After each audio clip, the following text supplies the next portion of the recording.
Bienvenue dans ce nouveau numéro de JC Sport avec Loïc Mendes, journaliste sportif et consultant pour plusieurs chaînes de télé et radio au Gabon et à l'international. Alors, Loïc Mendes, qu'est-ce qui se passe avec les Panthères du Gabon? Bonjour, mais tout d'abord il faut reconnaître qu'on a un petit souci et ce n'est pas la première fois. Il y a 3 ans on avait déjà ce souci d'avion.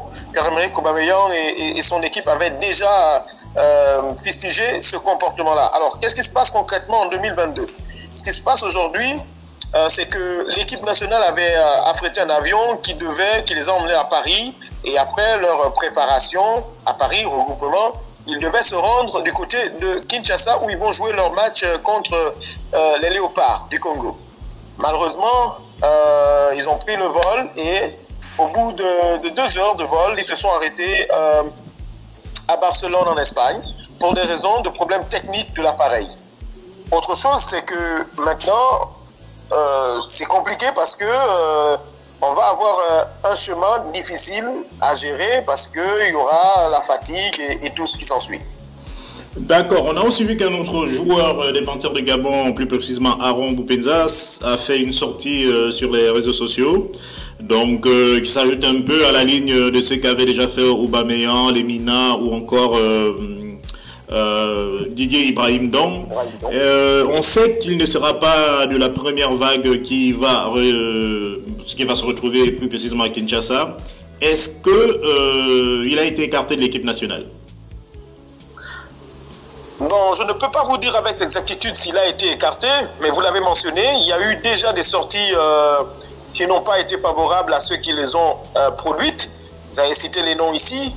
Donc, est-ce qu'on est dans la même configuration? Je crains bien que oui. Je crains bien que oui, à moins que je me trompe.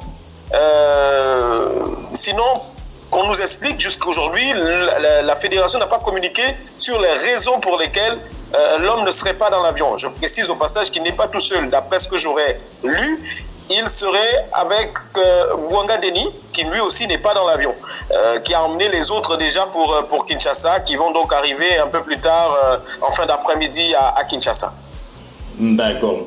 Alors, donc, cette première rencontre des éliminatoires de la CAN 2023, est-ce qu'on peut espérer un résultat positif de la part des Panthères du Gabon? Ben, on va tous espérer, c'est l'espoir qui fait vivre. Après, techniquement, c'est un peu compliqué. On sait qu'on avait déjà vu ça, on avait déjà vu ce genre de scénario contre la Gambie. Le fait d'être émoussé, le fait de ne pas avoir dormi suffisamment, ça peut créer des soucis au niveau de la lucidité, de la concentration. On espère que les garçons vont se surpasser. Encore une fois, on leur demande de vraiment se surpasser pour accrocher un résultat. Quitte à nul, ce serait déjà un exploit. Mais bon, la victoire, ce serait bien dans les conditions aussi scabreuses qu'on peut voir. D'accord. Alors, cette situation va-t-elle remettre en cause le lieu de la préparation des Panthères du Gabon?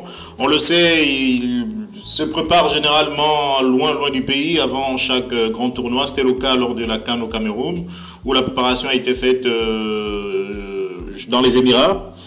Et là, cette fois-ci, ils ont préparé le match en France. Est-ce que dans le futur, dans l'avenir, les préparations de l'équipe nationale se feront dorénavant au Gabon? Bon, à l'avenir, je pense, hein, ça c'est mon avis, je pense que l'équipe nationale doit avoir un avion propre à lui, ou propre à elle, c'est selon. Voilà, ce groupe-là doit avoir un avion. Il faut que ça se passe. Il faut que cette équipe-là soit préparée à avoir un avion qui la transporte. Sinon, on va se retrouver dans les mêmes chemins. Je pense que c'est un problème qui doit être réglé à la base. Et la seule manière de régler ce problème-là, justement, c'est que cette équipe-là soit dotée d'un avion propre à l'équipe nationale. Si on veut voyager, sinon on prépare les matchs à Kango. D'accord. Merci Loïc Mendes. On le rappelle, vous êtes journaliste sportif et consultant pour plusieurs chaînes de télé et radio. Donc on espère un bon résultat de la part des Panthères à Kinshasa et portez-vous bien à Libreville. Merci et bonne journée à vous aussi.